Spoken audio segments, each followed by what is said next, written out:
Here we are at the Autism Speaks Gala. I'm so excited for you. How excited are you, and how much does this award mean to you to receive tonight? Well, first of all, it's so good to be chatting with you tonight. I'm so happy to be here. This is definitely a completely unique experience to anything I've ever done. Just the event itself, and then on top of it, that I'm so a part of the program for the evening is very exciting. It means a lot. I love this new community that I'm a part of. It means a lot to me. So the recognition is really special. Yeah, for sure. And your story has inspired so many. It's a recent story. What motivated you to want to share your diagnosis and really use your platform to raise awareness? I feel that my experience, which was getting diagnosed late in life, and having a lot of misdiagnoses along the way, and more than that, just like really struggling to feel comfortable and in this world, you know, and being neurodivergent and not knowing that and not knowing what you need to ask for or how you need to, you know, take care of yourself, it led to a lot of discomfort. And I just hope by sharing that it could open up a conversation, particularly around girls, because I know that is something that is more common, just to talk about it more, just to open it up. And you know, it's still it is very new for me, so I'm learning as I go. But one of the coolest things is that the spectrum is so unique for every person. So no two people can have the same, though there are traits that cross over. That's been really special to learn about that. And tonight I can't wait to like meet other people, hopefully, that, you know, have had their own journey, or, you know, I'm just really excited for what the night will bring. Absolutely. And you spoke about you were diagnosed at 29. Mm-hmm. Where were you when you found out the news? I was at home. I had done a 4-day evaluation in Thousand Oaks, and I knew that I had this dossier, like packet coming of all this information, and my therapist was the one who connected me with this specialist. And I was kind of bugging her. I was like, did I get into college? I was like, wait, am I autistic? Like, what's the deal? And the first line he confirmed, and I'm making a joke out of it, but it honestly meant so much to me, because at that point I had already felt strongly that I was on the spectrum and had gotten someone like denied that or like rejected my diagnoses, and that was really painful. And so at that moment, to have like a real person that I trusted, that the person I trusted say, you know, this is there, you are, you know, highly skilled and you are communicative and you are, you know, things like that, but that you are on the spectrum, you know, it gave me permission to be gentle on myself. Looking back on yourself, like now that you know, looking back on your younger self, Mm-hmm. were there signs that you're like, I can see that now? You know what? Absolutely. One of the things that come to mind predominantly, when I was in first grade, I had a deal with the teacher that if it got overwhelming, I could sit under her desk and plug my ears.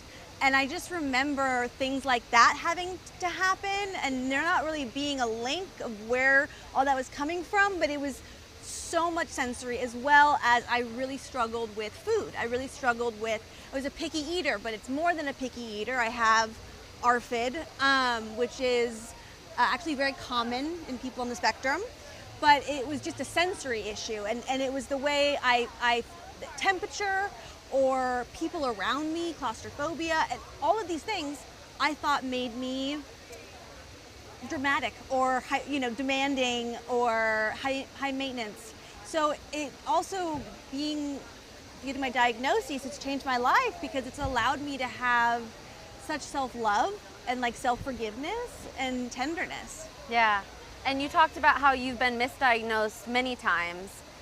Talk a little bit about that and how it is also common for that to happen to others. Acronyms or diagnoses have always made me feel safe, because I always felt very confused with how I felt. I know that not everyone feels that way.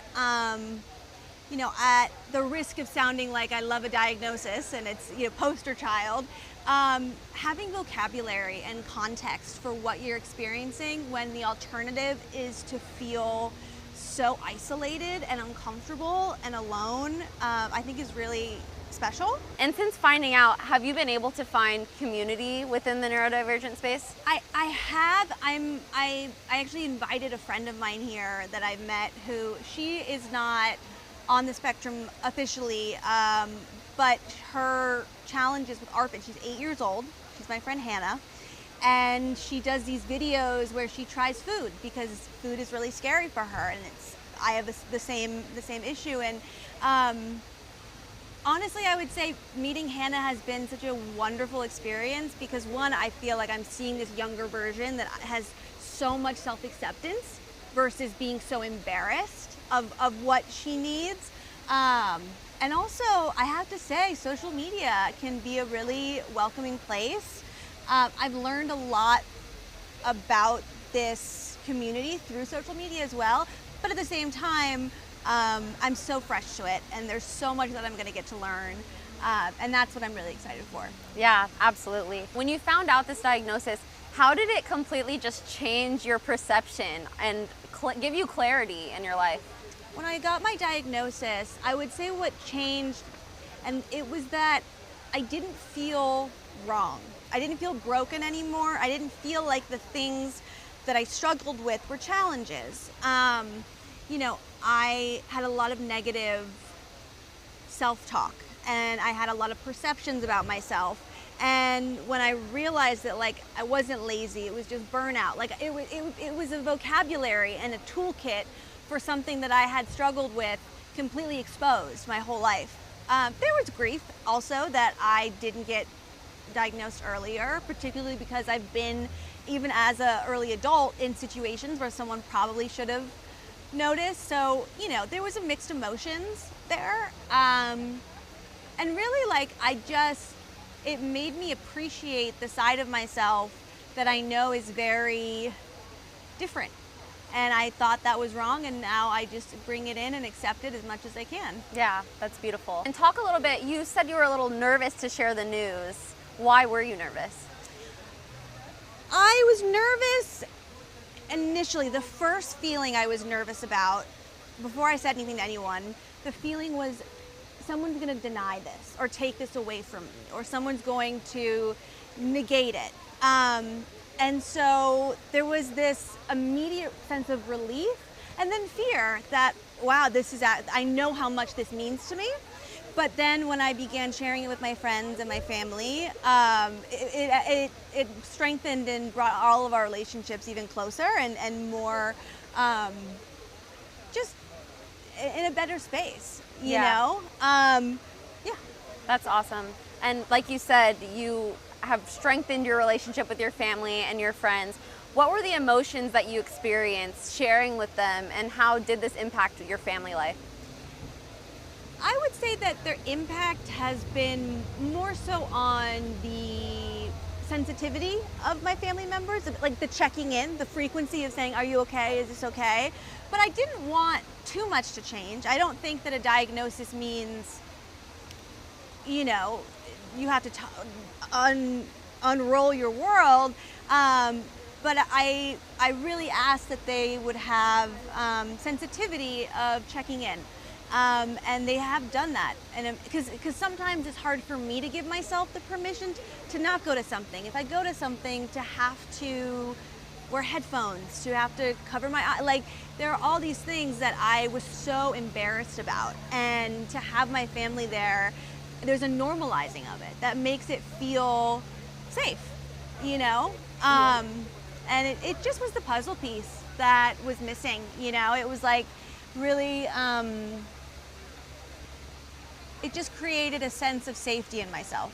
And along this journey, obviously you're very close with your sisters. How has your mom and dad supported you? Well, my dad is sick, so, you know, I know that he is super proud of me and proud of this. And my mom, who unfortunately couldn't be here tonight, she's so proud of me. And, you know, I sent her my speech earlier today. I did, to get it, you know, a pair of eyes looking over it. Yeah, and, you know, I think they taught me to use this platform and this visibility for something bigger than myself. And that's what's been really important, and the real motivator through this whole experience is to just continue to bring deeper and broader and more brighter awareness to something that's really special. Yeah. And you said they've both been supportive of you. I know your dad is also very proud of you. What is it that you admire most about them? I would say with my mom, it is her ethic and follow through. And, you know, it took me a while in early adulthood, but, you know, your word is your bond. When you say you're going to be somewhere, you arrive. When you say you're going to follow through with something, follow through with it. And it's, you know, teenage me, it's a learning curve, but I think there's something really beautiful to that level of living with integrity. Yeah, that's awesome. And your mom is having such a moment with the substance. Yes. I saw you posted a couple times on Instagram. Yes. How proud are you of her? We are all, without words, speechless and proud. I just hope that if she wins the Oscar, she thanks more than the dog. That she thanks us too. We're very, very, very, very proud of her. It's a very special time in all of our lives, I think, right now. Sisters, you guys are matching? Yes, unintentionally, but maybe intentionally, always. Yeah. Secret current of thought. I love it. How excited are you to present Tallulah with this award tonight? I'm delighted. I was honored. I think that I feel like I've seen Tallulah blossom and transform and almost have a reclamation of self to this version of herself that I have known has lived inside of her whole life. And, you know, Tallulah was my first baby. And so I've always unintentionally just overly mother-henned her. I can't help it. And watched her struggle and watched, you know, that feeling that we all struggle with in maybe a lesser way of trying to discover who we are and be in self-acceptance and find our place in the world. And I think with some of the aspects of what Tallulah deals with, and in a certain way, you know, like we all deal with that, but I think when you're struggling with certain aspects of autism, it's, from what she shared with me, there's a feeling too of like, it becomes overwhelm and shut down, right? Where and everything gets so loud that you almost have to turn everything off in order just to find stasis. So I've watched her with tools and with the proper support find a way to slowly kind of turn the volume back on and reintegrate into herself and out in the world. And it's been the most incredible like transformation, and I'm so delighted because our relationship has grown and it's like better than it's ever been, and it's been such a delight to have like to just be able to have such a beautiful co-caretaking supportive relationship through all of the struggles and challenges, and also all of the like amazing celebrations. Yeah, the wins. Yeah. And Tallulah, what does her support mean for you? Her being here tonight and You know what? supporting you? Her being here tonight to present me with the award is incredibly special for many reasons. I think first and foremost because, as she said, you know, she was my first north point of the compass. She was my guide. I would watch her, you know, and to be back in a place where I can acknowledge this is my big sister and I'm the little sister versus, you know, not even really knowing who I am. Yeah. You know, or feeling in my body. So I feel very present and very excited for tonight. Yeah. Yeah. And what is it that you admire as each other as sisters? I mean, you guys seem to have such a close bond. I think just the bond. Yeah, you know, I'm so indecisive at times. I've got a lot of Libra in my chart, but I really struggle sometimes with my own, you know, stuff of wanting to make the right decision and wanting to do this. And Tallulah is so decisive, even if it's a crazy choice, right? And also, I feel like we are very aligned in what do we say? Tallulah and I have a shared quality of like fools and geniuses. Yeah. We have crazy ideas, but we go full tilt. Like You have full, to. full commitment. You have to. Right? And I find sometimes like there's stuff that I'll only text Tallulah about, because she's the only person who will totally understand. That's like slightly as unhinged as you are. Yeah, that, like, we have a level of unhinged together, No, and it's a not. level It's of, nonverbal. It's like, you know Yeah. what I mean. We just don't have to think. We don't have to say it. We just think it. yeah, it's and there. there's, you know, and I have my own kind of like overstimulated sensory thing sometimes, where I can explain if I have a moment of overwhelm, or I'm having a moment of like, oh my God, it's way too loud in here, or whatever it is. I know Tallulah will get it, you know, and there's, yeah, this shorthand that you have as sisters, and especially just of people who've experienced the same things. You know, when I got sober, I had crazy bad anxiety, and Tallulah also at different times experienced that. And so to be able to have someone that kind of understands, It's like a built-in community. yeah, what Yeah. you're dealing with.